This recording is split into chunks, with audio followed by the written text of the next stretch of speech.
Welcome to MojoPlays, and today we're looking at whether the newest Assassin's Creed title has managed to save the franchise. Akechi Mitsuhide wants to speak to you. Lord Mitsuhide? Oda Nobunaga's most powerful daimyo.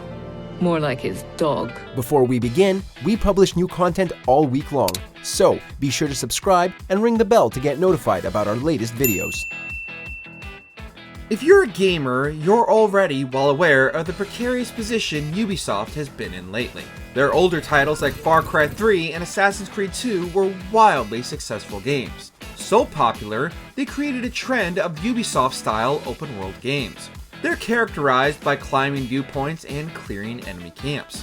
Over 10 years ago, they were great fun, but people have become tired of them in recent years.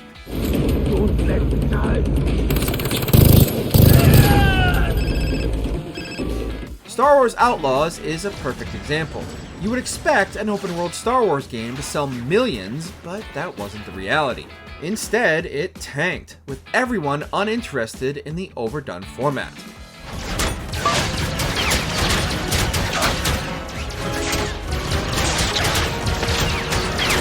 Not only this, but they've upset the community with their monetization tactics. All their recent games have ridiculous levels of microtransactions, like Valhalla, which was loaded with them. Their launcher is also a pain, which you can't play most of their titles without.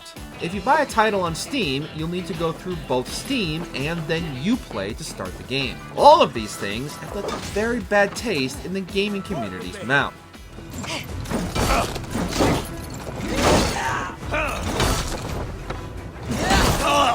With the Far Cry series falling out of favor, it makes Assassin's Creed their flagship product.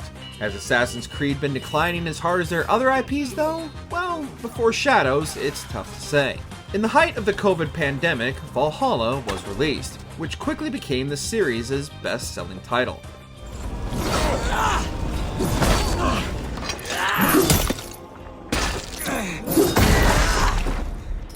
Despite its commercial success, it was also one of the most contentious titles. A lot of fans felt like it was oversaturated with boring content, prioritizing quantity over quality. It was also the final entry in the controversial Mythology trilogy, which felt more like The Witcher 3 than Assassin's Creed.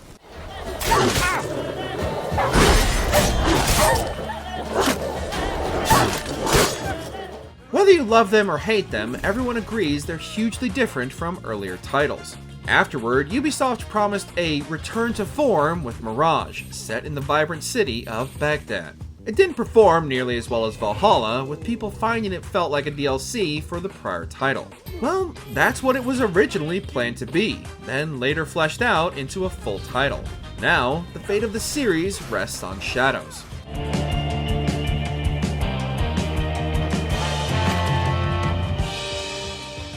Long before it was ever released, there were tons of anxieties about the game's quality.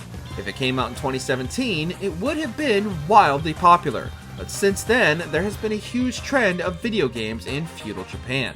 Examples include Sekiro, or the one it's more frequently compared to, Ghost of Tsushima.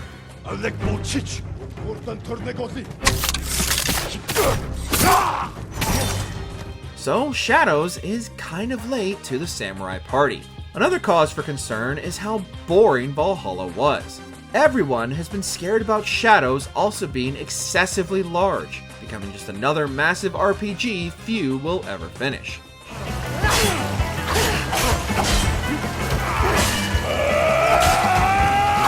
You can't run from me. On the other side of the fence, there was concern it would be too empty and shallow, just like Mirage was. Additionally, the series has been going since 2007, with Shadows being the 14th entry. Not hard to imagine them running out of steam after so long. All these factors combined led many online to claim the title was doomed, months before anyone had even played it. My men will accelerate the grim path you have chosen. So, now that it's out, was it as doomed as people prophesized? 2 weeks after release, it boasts a strong score of 81 on Metacritic, then 82 on OpenCritic. Pretty much everywhere online, people agree that it's one of the better entries in the series. Blood must be paid in blood, Yasuke. Lady Oichi must die. Within a week, it had over 3 million players. On Steam, it reached 64,825 players a weekend after launching, a record for the Assassin's Creed series. Although, in fairness, they usually only come to Steam months after the initial launch. And it's done better than both Origins and Odyssey at release. Victory is ours! So despite the pre-launch fears, plus all the controversies, it's an absolute hit. It once again proves you can't judge a game until you've played it. Already, a DLC has been announced, called Claws of Awaji, with frequent patches and updates also promised. It's already sold more copies than Star Wars Outlaws did in 3 months, making it Ubisoft's most lucrative product since Valhalla.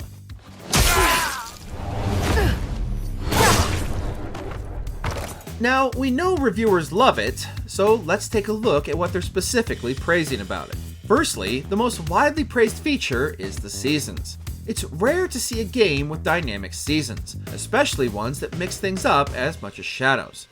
I know what you have overcome these past weeks. Your first battle. Older titles like Assassin's Creed 3 tried to have them, but they were tied to the story rather than in-game month. The stealth overhaul is widely adored too, making Naoe potentially the best protagonist mechanically. It's endlessly fun being more fleshed out than any prior title.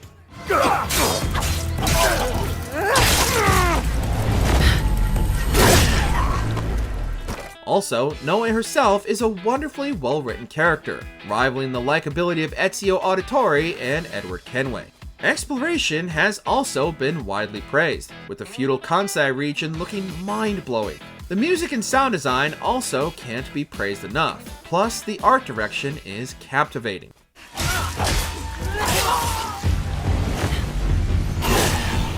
Even though it's still early days, people have been calling it a contender for the best in the series, competing with Brotherhood and Black Flag. This might just be post-release excitement, so in a couple of years' time, opinion may have changed, but it's easy to see why someone would think this. Like all games though, this one has a fair few issues. It's not without bugs, but these days it's rare a game releases without them. It certainly runs way better than Unity did, but that might not be the case if it wasn't delayed.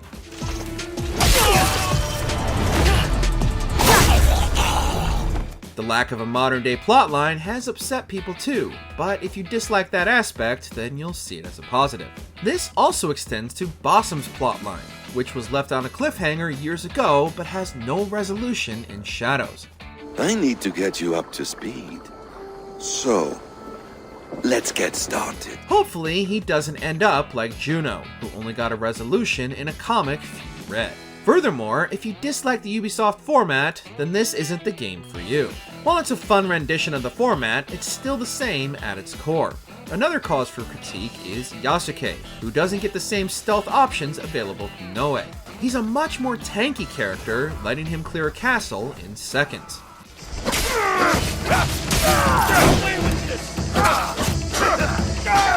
Despite this, Naoe is the more popular option, with her feeling more fleshed out than her samurai best buddy. So, bringing this discussion to a conclusion, has it fixed the franchise? Well, it's the best entry this decade by a long shot, but many believe the series didn't need fixing.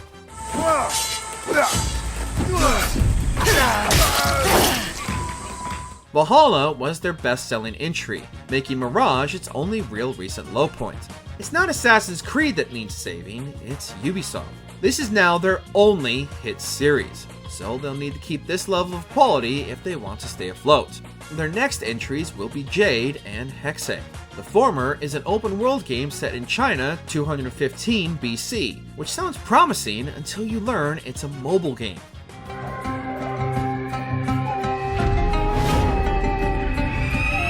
Following this, they aim to release Hexe, set during the infamous witch trials in the 16th century Holy Roman Empire.